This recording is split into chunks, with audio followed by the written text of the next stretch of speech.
नमस्कार दोस्तों, मैं राज बोल रहा हूँ। ये एक मिनी सीरीज़ है जो मैंने आपको वादा किया था कि मैं बनाऊँगा, जो मानवीय प्रतिरक्षा प्रणाली के बारे में आपको जानकारी देगा। इस अध्याय में हम प्रतिरक्षा प्रणाली के बारे में जानकारी लेंगे और हम शुरुआत करेंगे एकदम मूल तत्व से, जो मूल बेसिक कॉन्सेप्ट जो होता है वो समझने के लिए। और हर एक चैप्टर में हम थोड़ा थोड़ा करके इसकी जानकारी लेंगे, ताकि 3 चैप्टर के बाद आपको मानव प्रतिरक्षा प्रणाली के बारे में पूरी तरह से जानकारी आ जाएगी कि इसके अंदर टी सेल्स क्या होता है, बी सेल क्या होता है, एंटीबॉडी क्या होता है, और ये सब आपस में किस तरह से बात करते हैं और किस तरह से कीटाणु पर हमला करके हमारा शरीर को बचाते हैं। तो इसके बारे में हम जानकारी लेंगे और ये जानकारी मिलने के बाद हम ये समझ सकेंगे कि HIV कीटाणु जो है वो हमारे शरीर पर किस तरह से हमला करता है, और हमारा जो प्रतिरक्षा प्रणाली जो इतना अच्छा है वो किस तरह से HIV के सामने हार जाता है, क्यों हार जाता है। और उसके बाद हम एंटी रेट्रोवायरल थेरेपी यानी कि आर्ट थेरेपी इसके बारे में भी जानकारी लेंगे कि आर्ट थेरेपी किस तरह से काम करते हैं और आर्ट थेरेपी HIV को क्यों पूरी तरह से हरा नहीं पाते हैं।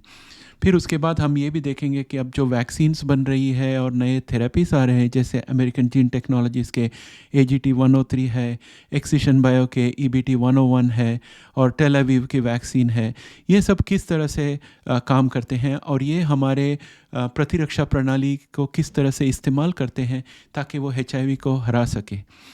और जब हमें इतनी जानकारी आ जाएगी तो हमें अपने आप पता चल जाएगा कि कौन सी वैक्सीन या कौन सी थेरेपी ज़्यादा यशस्वी रह सकती है इस कोशिश में। और हर एक थेरेपी और वैक्सीन का जो स्ट्रॉन्ग पॉइंट है वो हमें समझ में आएगा और जो वीक पॉइंट है वो भी हमें समझ में आएगा।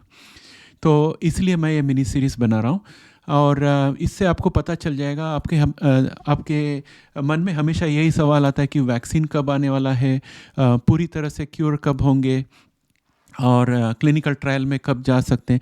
ये सब चीज़ों के बारे में मैं जानकारी इस मिनी सीरीज़ में आपको दूंगा।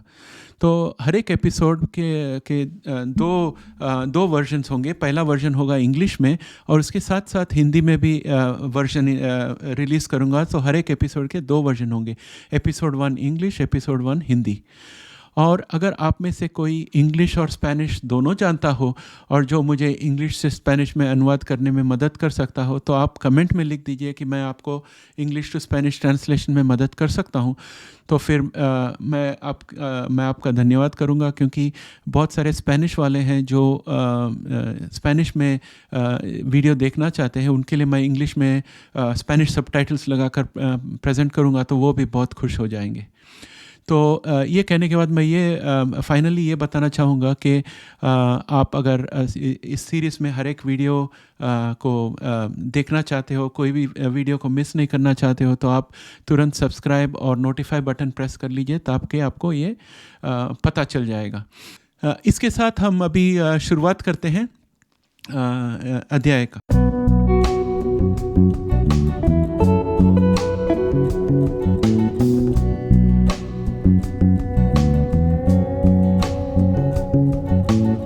जब हम पैदा होते हैं तो हम में सहज प्रतिरक्षा होती है, और जिस तरह से हमारे सामने कीटाणुओं के साथ सामना होता है, तो हमारे शरीर में प्राप्त प्रतिरक्षा उत्पन्न होती है और उसकी वजह से हम उन कीटाणुओं से बच पाते हैं।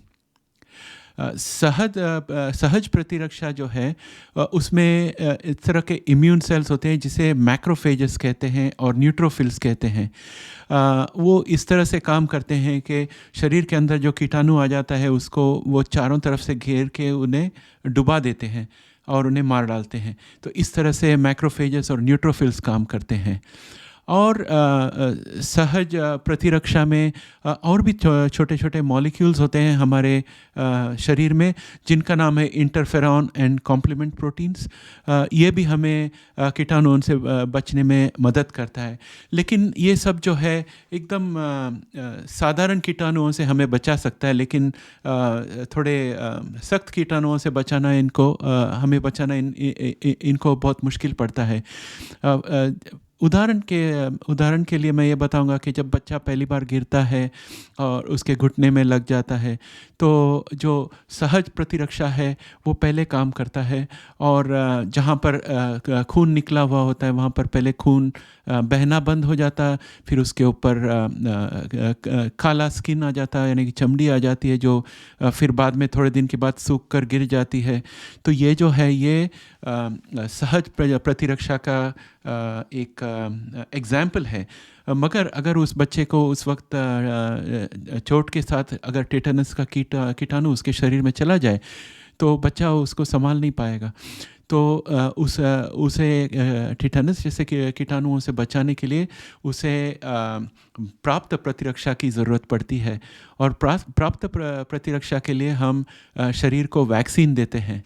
और दूसरी तरह से प्राप्त प्रतिरक्षा शरीर में आती है जब कम घातक कीटाणु का शरीर को पहली बार सामना होता है। बच्चा जब पहली बार स्कूल जाता है और वहाँ से घर आते आते उसको सर्दी हो जाती है या बुखार आ जाता है, तो जो सहज कीटाणु होते हैं, जो छोटे छोटे मामूली कीटाणु होते हैं, उसे शरीर अच्छी तरह से सहज प्रतिरक्षा के द्वारा प्राप्त प्रतिरक्षा बनानी शुरू कर देता है, और उस तरह से शरीर सीख जाता है कि अगले बार सर्दी खांसी या बुखार आ जाए तो उसे किस तरह से निपटना चाहिए। इसे हम प्राप्त प्रतिरक्षा कहते हैं। तो अगर सारांश में कहा जाए तो हम पैदा होते हैं सहज प्रतिरक्षा के साथ, और जैसे जैसे हम बड़े होते हैं तो हमारा सामना तरह तरह के कीटाणुओं के साथ होता है। जो मामूली कीटाणु होते हैं उसे सहज प्रतिरक्षा हमें बचाता है, और जो मामूली से थोड़ा ज़्यादा होते हैं उसमें सहज प्रतिरक्षा जो है वो प्राप्त प्रतिरक्षा बनाने को मदद करता है, और प्राप्त प्रतिरक्षा हमें आगे चलकर उसी कीटाणु से बचने के लिए सहायता करता है। लेकिन जो ज़बरदस्त कीटाणु होते हैं, जिस तरह से धनुर्वात का कीटाणु हो या डेंगू का कीटाणु हो या मलेरिया का कीटाणु हो, उससे बचाने के लिए हमें वैक्सीन या दवाएं लेनी पड़ती है, जो हमारे प्राप्त प्रतिरक्षा को सिखाता है और मजबूत बनाता है। तो इस तरह से हमारे शरीर में दो तरह के प्रतिरक्षा है, एक है सहज प्रतिरक्षा और दूसरा है प्राप्त प्रतिरक्षा। ये दोनों के साथ हम ज़िंदगी में सुरक्षित रह पाते हैं, कीटाणुओं से बचकर रह पाते हैं। अभी आपको उदाहरण दे दूं तो पहला उदाहरण मैंने दिया था कि बच्चा जब गिर जाता है और उसको पैर में लगता है तो किस तरह से सहज प्रतिरक्षा उसे बचाता है। और दूसरा उदाहरण है प्राप्त प्रतिरक्षा। जब बच्चे को BCG का टीका लगाते हैं तो उसे हम प्राप्त प्रतिरक्षा दिलाते हैं, जो उसे TB वायरस से बचाता है। तो इस तरह से हम समझ सकते हैं कि किस तरह हमारा शरीर कीटाणुओं से लड़ने के लिए सीख जाता है। तो इससे आप ये समझ जाएंगे कि हर एक व्यक्ति की जो प्रतिरक्षा क्षमता है वो अलग है। जो व्यक्ति बहुत साफ़ सुथरे वातावरण में पैदा होकर बड़ा होता है उसके पास प्राप्त प्रतिरक्षा काफ़ी कम होती है, सिर्फ उसे जो टीके दिए जाते हैं उसकी प्रतिरक्षा रहती है। लेकिन जो व्यक्ति बहुत साफ़ वातावरण में बड़ा नहीं होता, लेकिन उसे बहुत सारी कीटाणुओं का सामना करना पड़ता है बड़े होते होते, तो उसकी प्राप्त प्रतिरक्षा जो है वो काफ़ी मजबूत होती है। तो ये फ़र्क होता है लोगों के प्रतिरक्षा क्षमता में, जो फ़र्क है उसकी वजह से, इसके वजह से होती है। तो अब आप जो ये जान गए हो तो आपको ये भी समझना ज़रूरी पड़ेगा कि जब हमारा शरीर जिस तरह से कीटाणुओं से निपटते जाता है तो उसके अंदर एक डेटाबेस या डायरेक्टरी बन जाती है कीटाणुओं की, और उस कीटाणुओं को किस तरह से मारना है उसके लिए जो एंटीबॉडी की ज़रूरत पड़ती है उसकी भी एक डेटाबेस बन जाती है, ताकि अगली बार उनमें से कोई भी कीटाणु शरीर पे आ जाए तो हमारी प्राप्त प्रतिरक्षा जो है उसे तुरंत हमला करके हमें बचा लेती है और हमें पता भी नहीं चलेगा कि ये कीटाणु हमारे शरीर में आई है। तो इस तरह से हमारा जो प्राप्त प्रतिरक्षा है वो हमें बहुत अच्छी तरह से बचाता है। अब मैंने जो आपको ये बताई है, ये हमारे स्टोरी का फर्स्ट बिल्डिंग ब्लॉक है, यानी कि इसकी जो फाउंडेशन है या इसकी फाउंडेशन बनाई है हमने।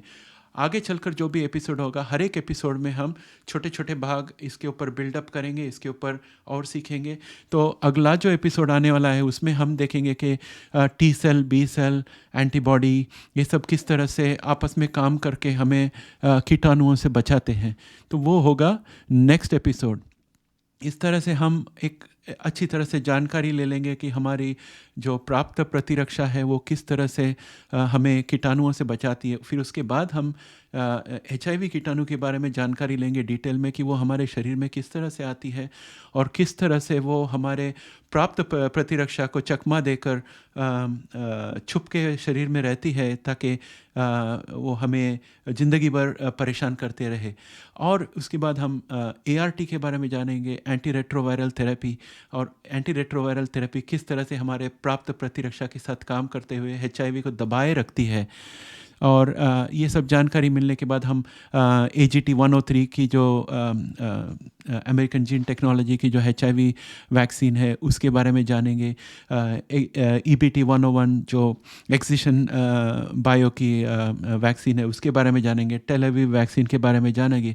और तभी आपको अच्छी तरह से समझ में आएगा कि ये सब किस अलग अलग तरह से ये HIV को हराने की कोशिश करते हैं, और आपको समझ में आएगी कि कौन किस तरह से ज़्यादा स्ट्रॉन्ग है और किस एरिया में वीक है, ये आपको समझ में आएगा। तो अगला एपिसोड जो है, अगला चैप्टर जो है इसका, इस सीरीज़ का, वो 3 या 4 दिन के बाद आएगा। मेरी हिंदी इतनी अच्छी नहीं है, तो मैंने बहुत जगह पर इंग्लिश शब्दों का प्रयोग किया है। आप ज़रा डिक्शनरी भी खोल के देखा करें कि ये इंग्लिश शब्द का क्या अनुवाद होता है, तो उस तरह से भी आप समझ पाएंगे। नहीं तो आप कमेंट में लिखिए कि आपको क्या समझ में नहीं आया। हमारे कम्युनिटी में कोई और है जो वो समझते होंगे, वो आपको समझा सकते हैं, या मैंने देखूं तो मैं आपको समझाने की कोशिश करूंगा कमेंट में। और फाइनली मेरे जाने के पहले मैं ये कहना चाहता हूँ, ये वीडियो ख़त्म करने के पहले मैं ये कहना चाहता हूँ कि मैंने अब सुपर थैंक्स का जो सुपर थैंक्स की जो सुविधा है वो मैंने ये चैनल में सेटअप कर दी है।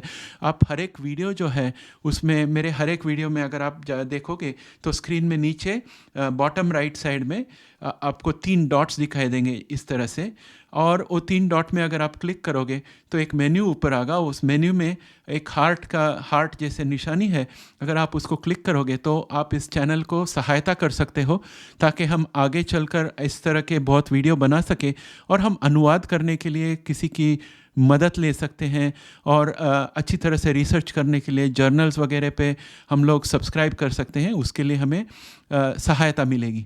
तो अगर आप कर सकते हो तो आप बहुत धन्यवाद। अगर नहीं कर सकते हो तो कोई फ़िक्र की बात नहीं, हम फिर भी आपको वीडियोस लाया करेंगे इस तरह के।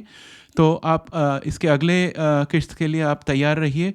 3 या 4 दिन में मैं आपको नेक्स्ट एपिसोड दूंगा। धन्यवाद।